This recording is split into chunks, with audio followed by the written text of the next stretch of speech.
Voyage. This is Charlie. Half of his breakfast always ends up on the floor. And he leaves fur everywhere. That's why I grabbed the Bissell Power Clean Fur Finder. It's cordless, powerful, and actually finds fur you don't even see. Learn more at Bissell.com. From writer-director Ryan Johnson. The Holy Grail. A perfectly impossible crime. Wake Up Dead Man has critics singing its praises. God help me. Anything else? It's a deliciously entertaining mystery. That's nice. It's certified fresh. It's a miracle! Okay, you're freaking me out now. It's the best Knives Out movie yet. This case is solvable, right? Oh, you'll see. It's fun. Wake Up Dead Man, a Knives Out mystery starring Daniel Craig. Now playing on Netflix.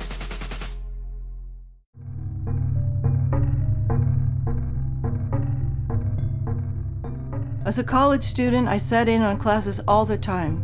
I audited healing, metaphysics, and musical theory, but nothing could prepare me for sitting in on a class with John Lennon in heaven.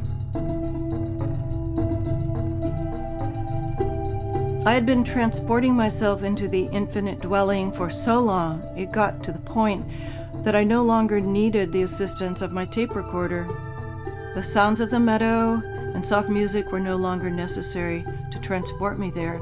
At this point, as I wrote my book, I would simply transport myself. All I had to do was to start writing, and I'd go into a shamanic trance. In our last episode, Linda, you said that John took you to his school in heaven, right? Arcadia, yes. And he's in a class of what? Souls, yes. John's group of 7. At long last, he took me to meet them.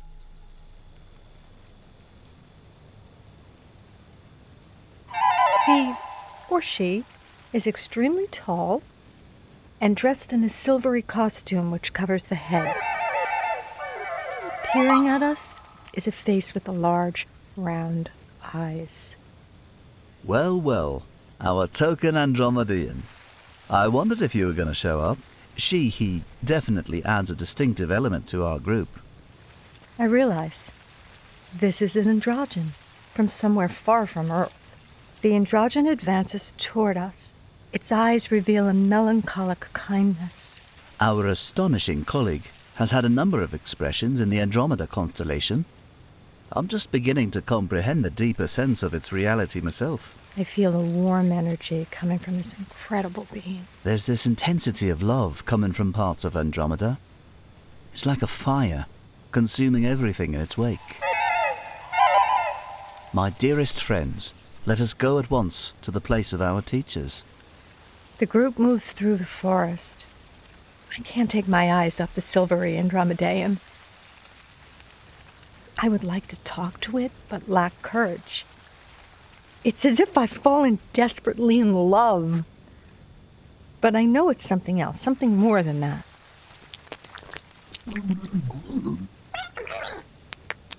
What are they talking about? Just catching up on the latest. He points them out for me.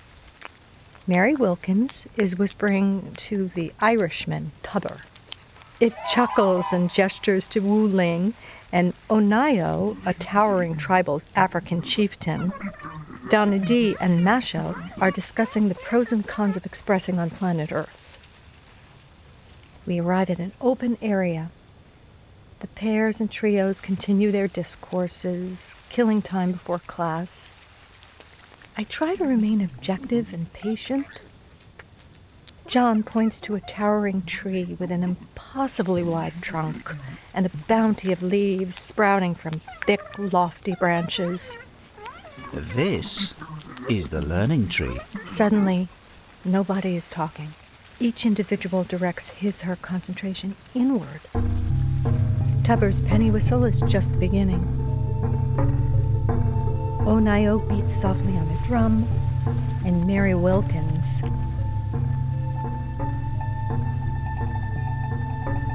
Donadi harmonizes. Wu Ling plays the zither. The androgen recites poetry. Somehow it works. Combined with the giddiness in my head, I feel intoxicated. Enjoy. Relax. You're our guest. But try to be inconspicuous. Is that even possible here? A vast lake appears on the opposite side of the learning tree. Everyone's attention focuses on a small, pale figure moving toward us on the shore of the lake. He's an old and shriveled little man, wearing a Greek or Roman tunic with a crown of olive leaves atop his head. He's carrying a load of parchment scrolls. He looks so old, I wonder how he gets around. Oh, you'd be surprised. Everyone here can read each other's thoughts. How embarrassing! It has its benefits. You can understand ancient Greek. He points to the ancient man in the toga. Somehow I understand him. One good dash around the lake, everyone. Then we'll commence class. No one moves. Was he joking? Of course. Onayu, Tubber, and Wu Ling would not manage well, and I doubt the Andromedean has ever dashed in its life. Hi, teacher. I bring a guest. Welcome, Earthling. I am Archimedros. So, at last you've shown up to give us a lecture about fashions of early Greek philosophers. Toga, toga, toga. Archimedros grins. He's used to John's quips by now. He passes the scrolls around. The group of 7 falls silent, including John. As you will see, I was hard on you. But that is why you are here. I steal a glance at John's scroll. It's filled with colorful, incomprehensible scribbles. Onayo presses his parchment to his chest. The Andromedean seems to be reading his through its open palm. I have odd itching sensations in my chakras, particularly in my solar plexus and forehead. Thanks for the commentary, Teach. Archimedros tucks his tunic and sits on the soft grass. Everyone else follows suit, including me. Consider these principles for the coming 8th cycle of bloom, and will work on integration. Consider the worship of nature on planet Earth as the original human doctrine. Consider what has gone wrong with this doctrine and what caused it to occur. Consider how the first Greek poets worshipped nature and assumed it was God. Their god existed in all forms on Earth, in mythical characters representing all shades of light and dark. All shades of good and evil. These myths preached no morals. Why? No one took it upon themselves to judge. Life could simply be what it was. Experience. And where did this practicality come The human from? ability to trust nature in all her pain and complexities. Yes, the absence of judgment. The absence of an absolute truth presided over by a stern father god. Zeus was subject, as everyone, to the powers of Ananke. The goddess of inevitability. The instinct for logic and unity, and blended with the inventive freedom abounding in mythology. My arm shoots up. If Archimedros is getting tired of me, he doesn't show it. Yes, esteemed Earthling. This separation from nature business, has it gone this way on other planets? To varying degrees, but nowhere in the universe has the separation been so radical as on Earth. Why? Earth is one of the foremost planets of contrast. It is a costly kind of instruction, but, if understood properly, can provide deep and lasting rewards. What about the later Greek philosophers? Didn't they usher out nature worship in the West? Correct. It was Plato's concept of the sovereign one god which later helped to alter Earth's original spiritual tenets and prepare it for organized religion. Next question. My hand shoots up again. Archimedros grins. Yes, Earthling.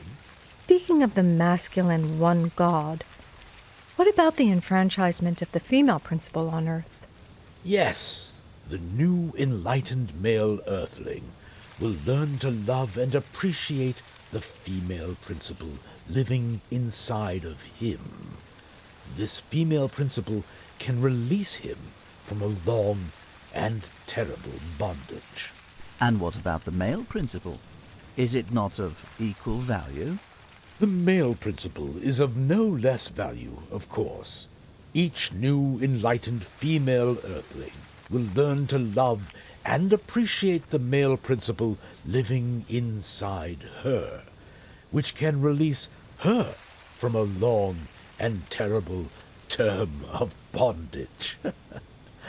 The simple point is, dear ones, the male and female principles cannot exist without each other, not only between people, but within the psyche of one individual.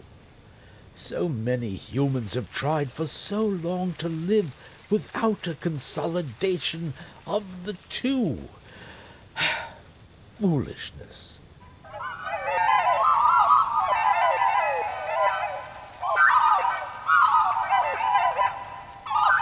It says that, where it's from, most citizens have forgotten that the male and female principle can be separated. I finally scrape up the courage to address the Andromedaean directly.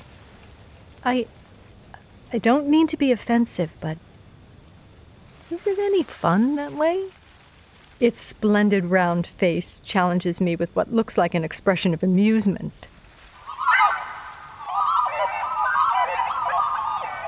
Fun is relative. Do you have families? It's saying, we do, but acquiring offspring is a different procedure. I'm guessing less fun.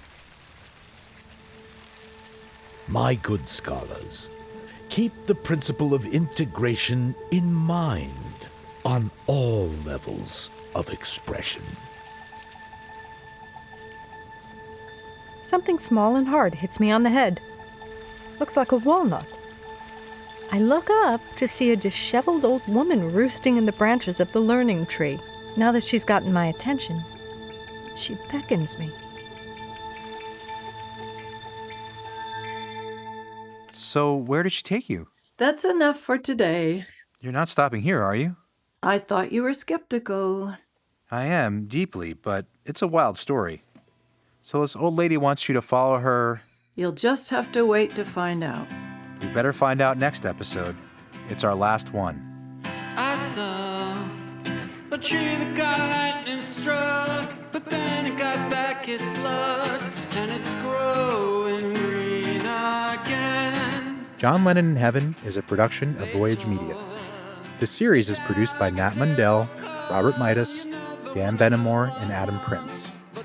Written and directed by Adam Prince, based on the novel John Lennon in Heaven by Linda Keene. The novel is available on Amazon. A link is in the show notes. Starring Steve Corona as John and Laura Jane Salvato as Linda. Additional cast credits are available in the show notes.